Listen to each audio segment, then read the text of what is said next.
verlos, qué alegría ver esta reunión tan internacional donde un peruano habla desde Colombia y tenemos por ahí un español, un cubano en Brasil y hasta tenemos a alguien en Santo Domingo, Antioquia, imagínense.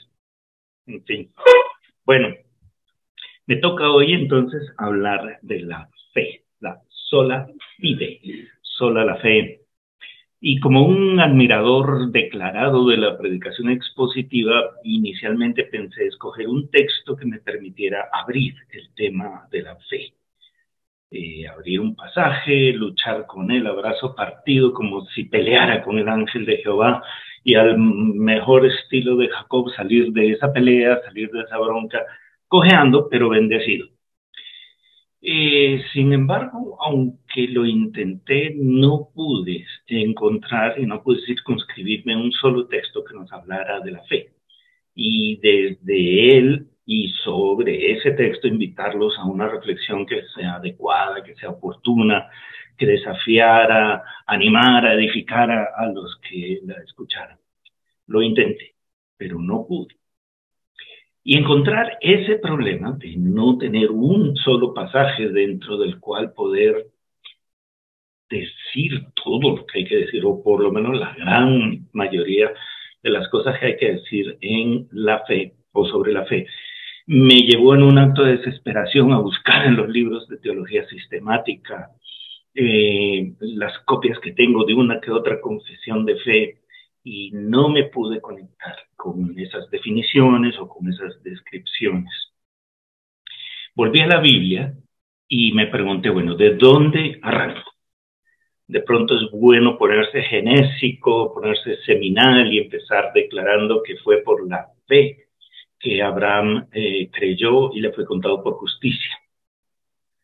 O de pronto es mejor asumir una aproximación semántica y definir la fe como la certeza de lo que se espera y la convicción de lo que no se ve. Como dice Hebreos, pasando después media hora definiendo cada término de la definición para poder entendernos. Y de ahí seguir con el análisis del efecto de la fe en la construcción de la historia del pueblo de Dios, como sigue allí en Hebreos. O de pronto tendría un impacto emocional fascinante arrancar con eso de que sin fe no se puede agradar a Dios, para luego describir cómo la fe debe manifestarse en la vida del creyente, ya que de otra manera la fe sin obras es muerta. Sé que Lutero me diría al oído, tal vez no muy discretamente, que en una ocasión como esta no hay nada como Romanos 5:1. Justificados pues por la fe, tenemos paz para con Dios por medio de nuestro Señor Jesucristo, para desde ahí lanzarme con un discurso que relacione esos dos conceptos fundamentales de justificación y fe. Pero Whitefield o Billy Graham saldrían con que no, que es mejor pararse sobre Romanos, sí, pero 10.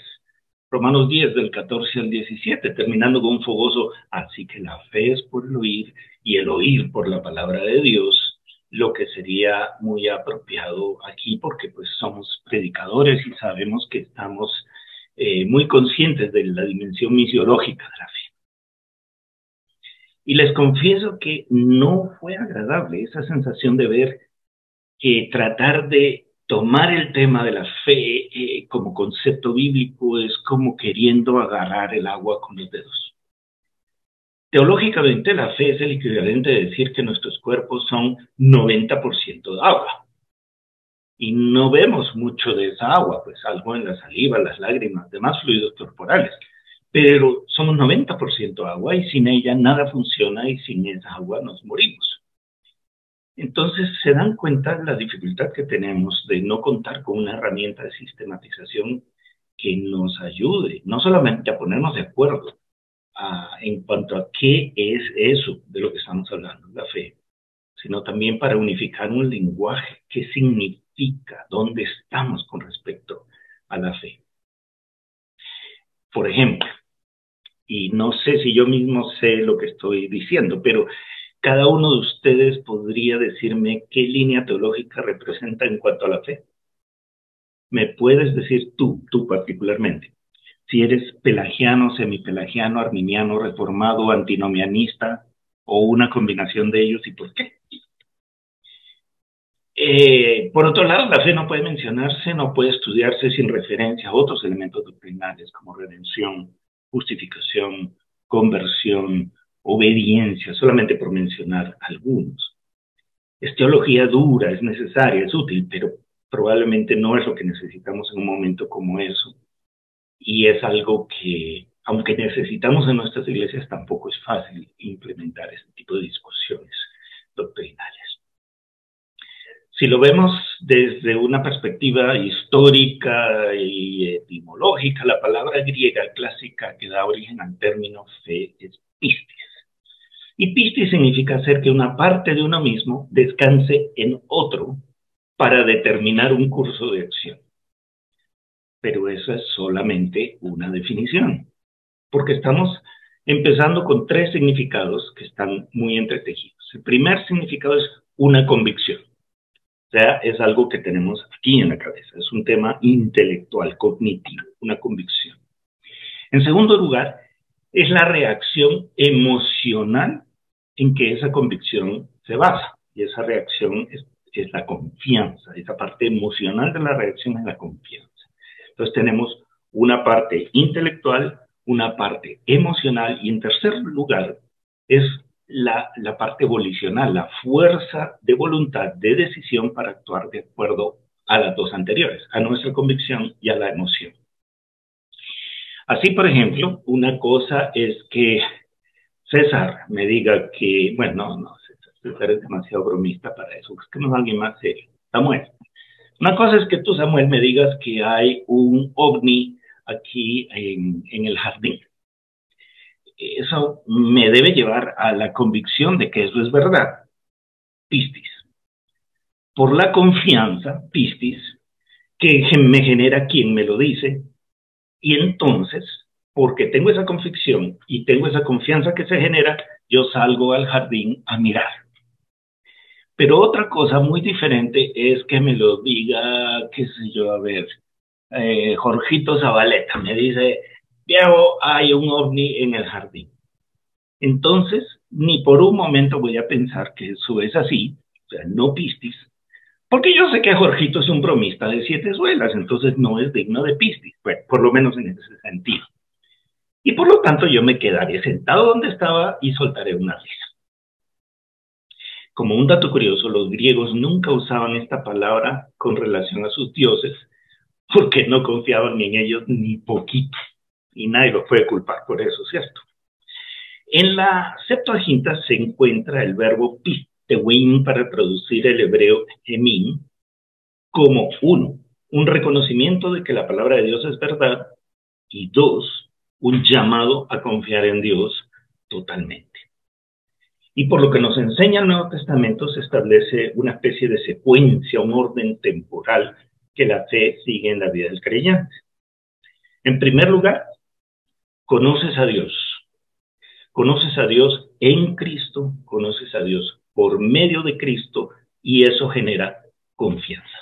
Ese es el primer nivel, o digamos el primer paso. En segundo lugar, basado en la confianza que acabas de depositar en Cristo, aceptas su testimonio, aceptas que lo que está diciendo es verdad. Y en tercer lugar, como resultado de haberlo conocido, de haber depositado tu confianza en Él y de recibir su testimonio, te rindes a Él para salvación, basado en esa confianza que demostraste en el primer paso y en el testimonio que recibiste en el segundo paso. Esa es la fe que conocemos como la fe salvadora, la fe que nos salva. Este verbo, pistewein, tener fe, se encuentra de varias formas en el Nuevo Testamento, significando de modo que, u otras veces de manera o por tanto, y significa en últimas una absoluta transferencia de confianza desde nuestro ser a otro, y ese otro ser es Dios. Entonces es una absoluta rendición a Dios. Ahora, paremos ahí un momentico. Y recordemos algunas manifestaciones de esa transferencia absoluta de confianza, de acuerdo a la Escritura. Por ejemplo, si nosotros transferimos completamente nuestra confianza a Dios en términos puramente cognitivos, mentales, encontramos un texto que nos dice: mis caminos no son vuestros caminos. Mi manera de pensar no es tu manera de pensar. La forma en que yo veo las cosas no es la misma forma en la que tú las ves, la misma forma en la que tú las defines. Escoge dónde vas a poner tu confianza, en tu pensamiento o en mi pensamiento. Movámonos del pensamiento hacia la voluntad. Encontramos a un Jesús en Getsemaní que dice: no se haga mi voluntad, sino la tuya. Sé quién eres, mi Dios, sé quién eres, mi Padre, y por lo tanto, aunque no conozca o aunque sepa que el cumplimiento de tu voluntad implica sufrimiento para mí, sé que es lo mejor y por lo tanto sujeto mi voluntad a la tuya. Transfiero toda mi confianza, toda la confianza que yo puedo tener en lo que yo quiero, la transfiero a lo que tú quieres.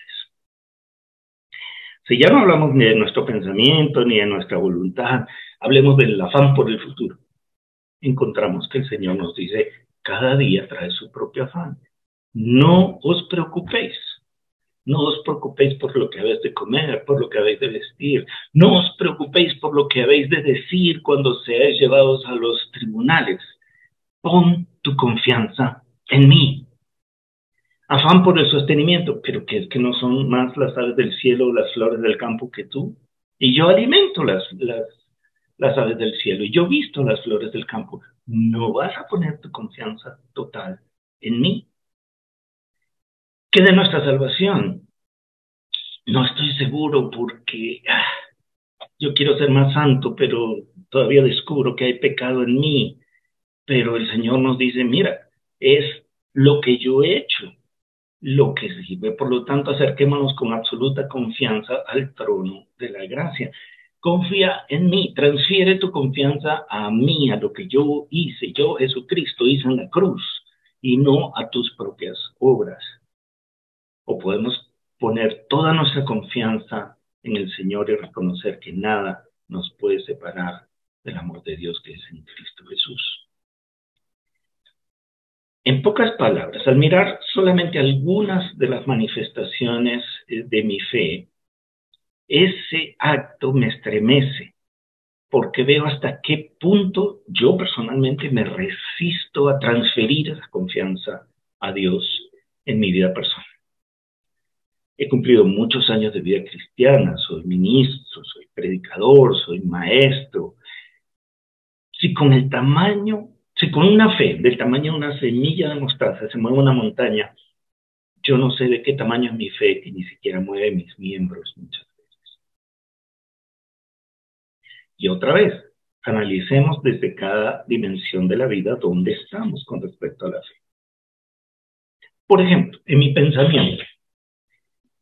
En mi pensamiento guardo una cantidad de ideas que no necesariamente están rendidas, entregadas a Dios. ¿Es mi visión de Dios, mi idea de Dios, algo que sale de las Escrituras o es algo que yo me he inventado? ¿Es un Dios hecho a la medida de mis capacidades intelectuales? Solo aceptaré de Dios lo que yo entiendo y lo que no entiendo lo trataré de manejar a mi manera. ¿Es mi idea de la iglesia la que Él describe y califica en su palabra o es lo que yo quiero creer y ver en ella según me conviene?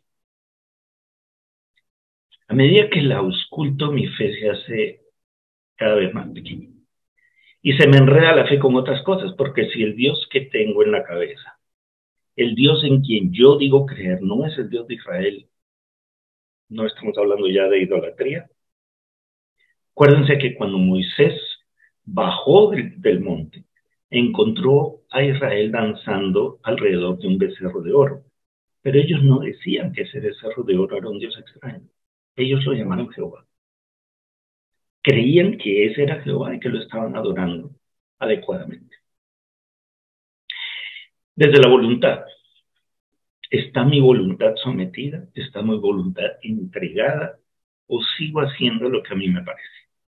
Y si sigo haciendo lo que a mí me parece es porque me falta fe, porque sigo pensando que yo sé que es lo mejor para mí, para mi familia, para mi iglesia, para mi nación.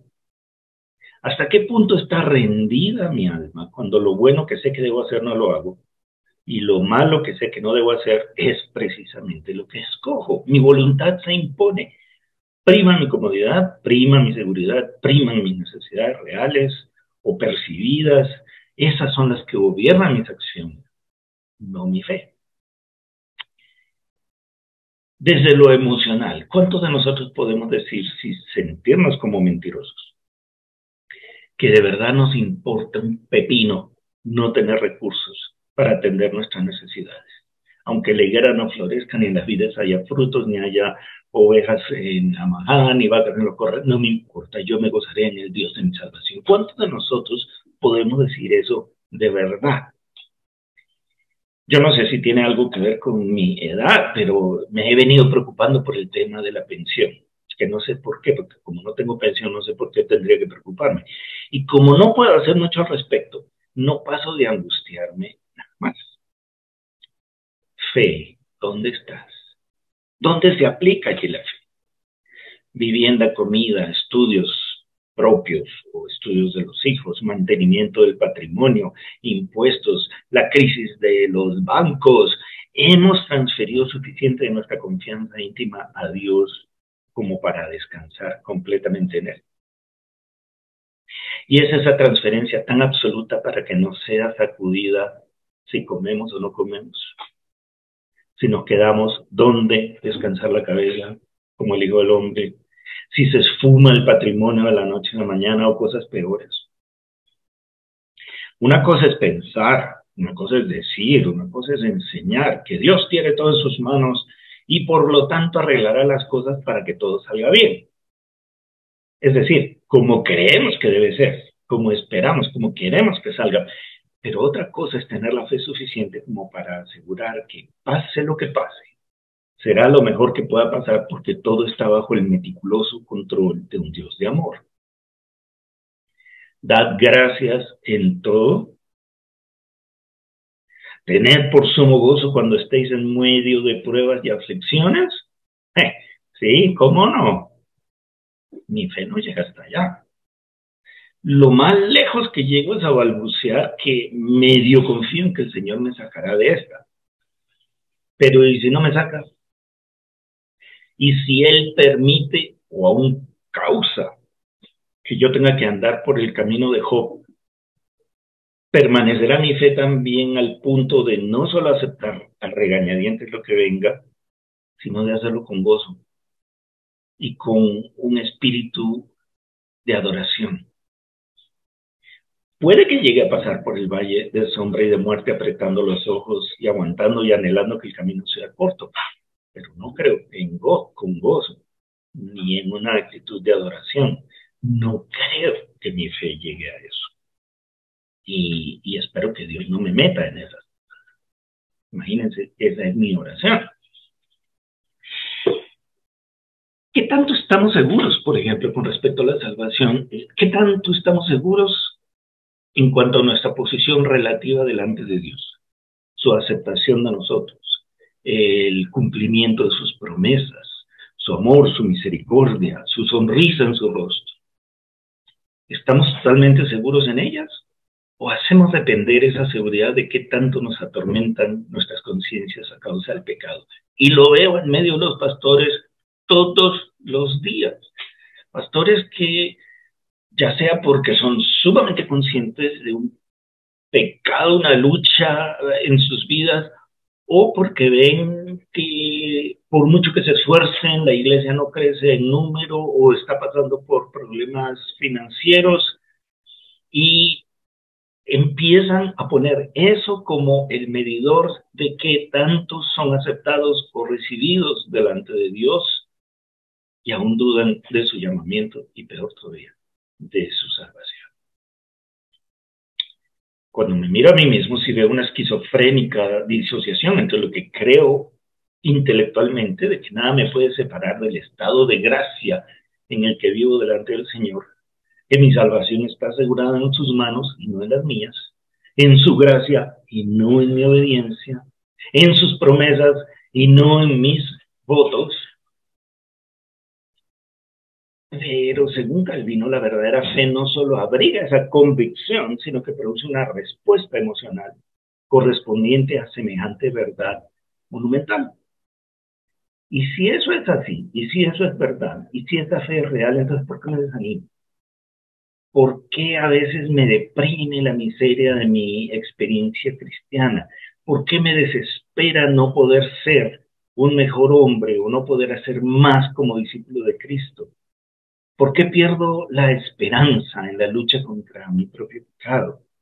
Y la respuesta solo puede ser una: porque no creo. No creo, por ejemplo, que en su presencia hay plenitud de gozo y delicias a su diestra para siempre.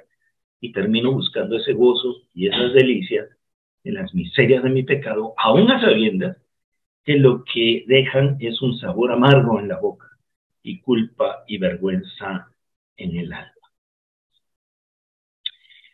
Al pensar en esas cosas, recordé un incidente de cuando recién conocí al Señor por allá a principios de los años 80.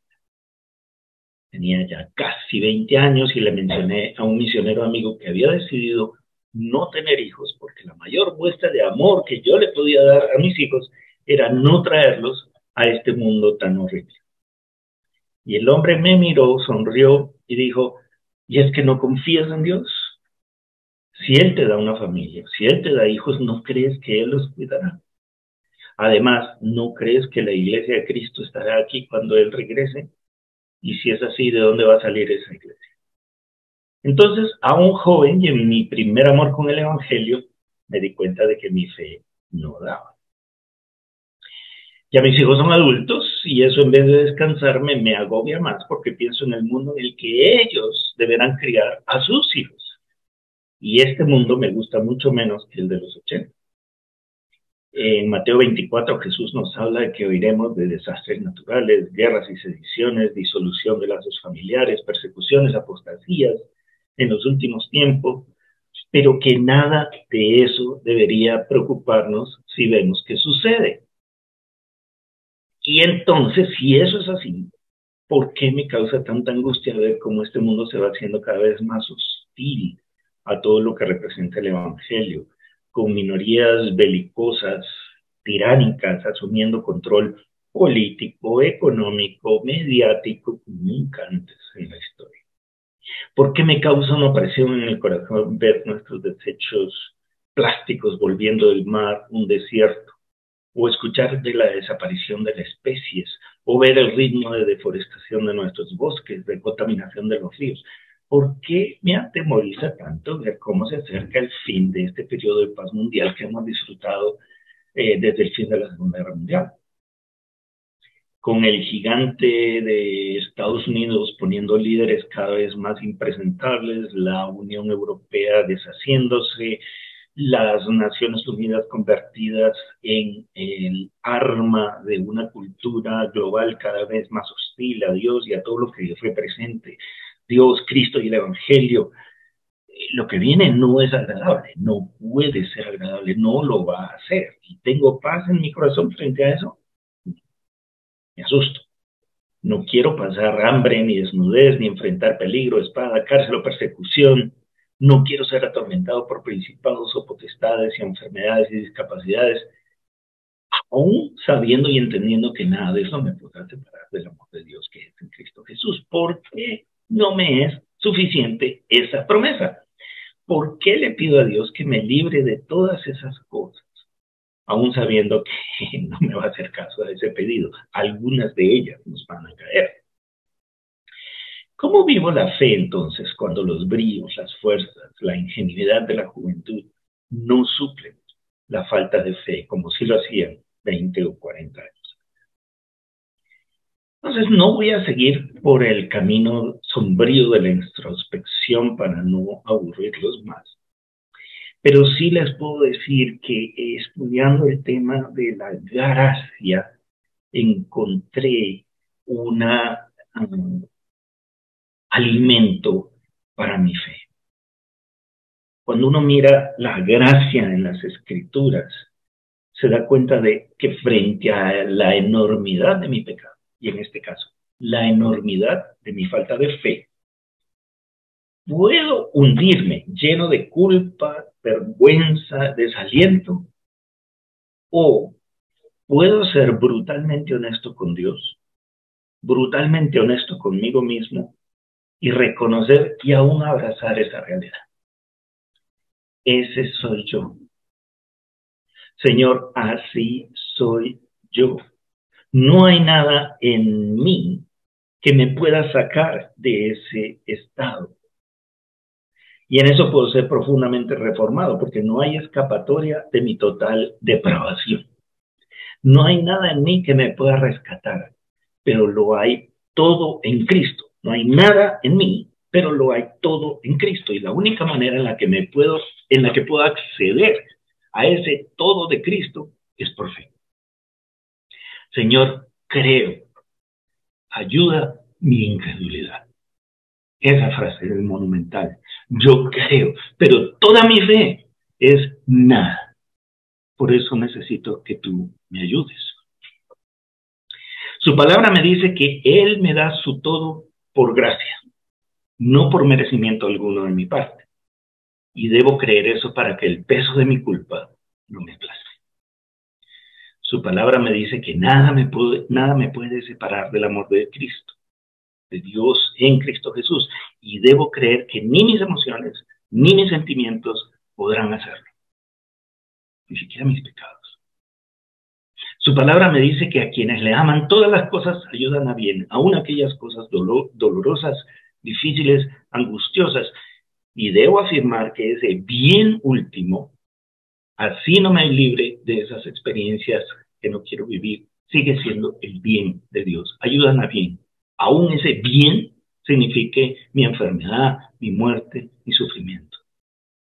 Su palabra me dice que su voluntad es buena, agradable, perfecta, que nada pasa sin su voluntad. ¿Cómo amarro todo eso? Cuando esa expresión de la voluntad de Dios es dolorosa, dura, difícil, por fe. Su palabra me dice que las puertas del infierno no prevalecerán contra su iglesia.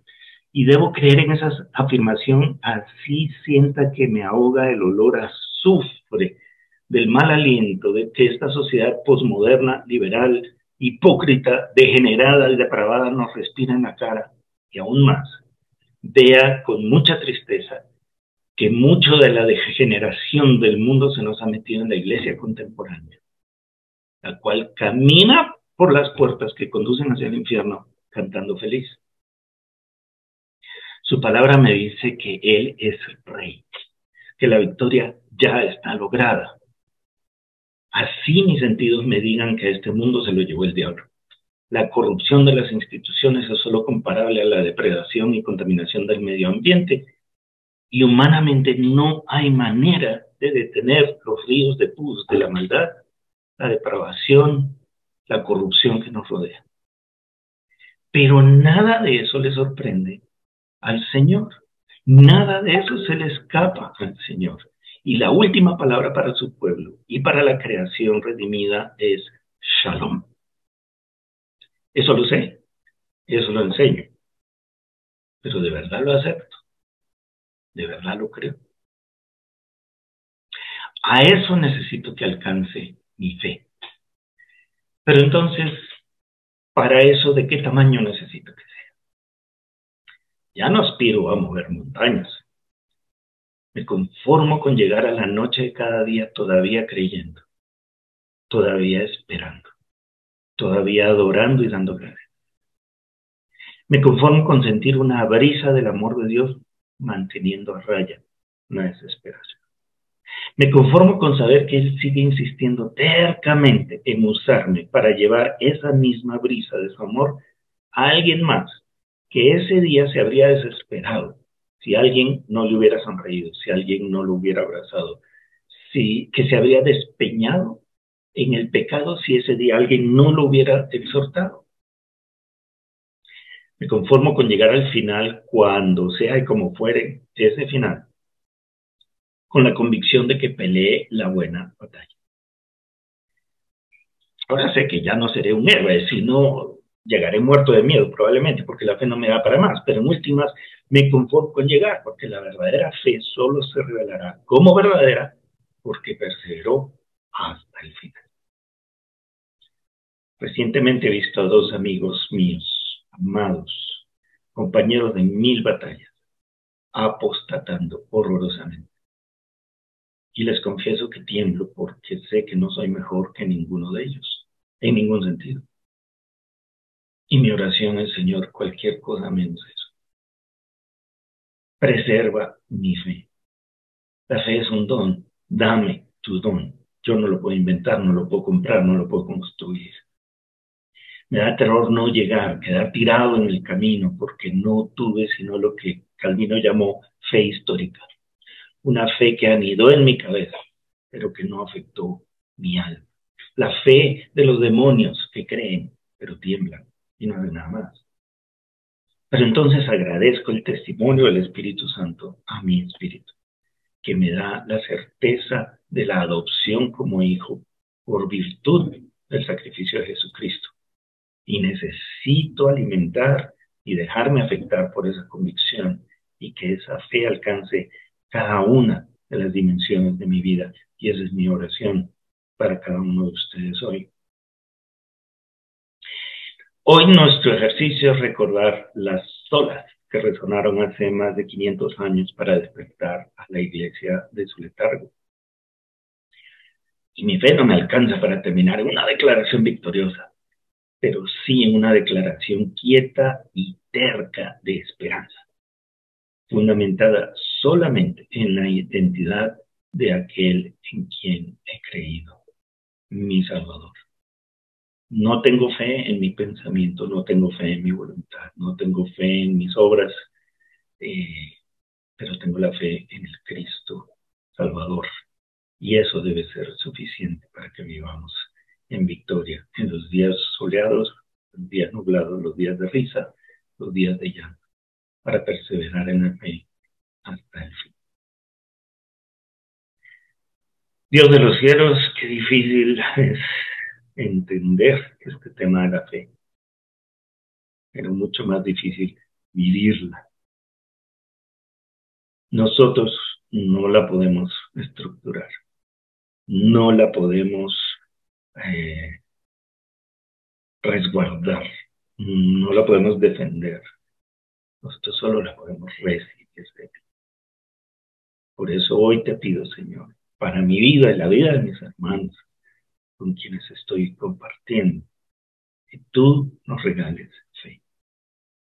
Para que el día que el Hijo del Hombre regrese preguntándose, ¿será que encontraré fe en mi pueblo?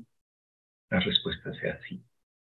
Queremos ser de aquellos que sostienen la fe, de aquellos que transmiten la fe a la siguiente generación, de aquellos que batallan por la fe cuando es necesario, de aquellos, Señor, que viven construyendo la fe cada día de acuerdo a lo que tú nos das en la vida. Ayúdanos en nuestra incredulidad.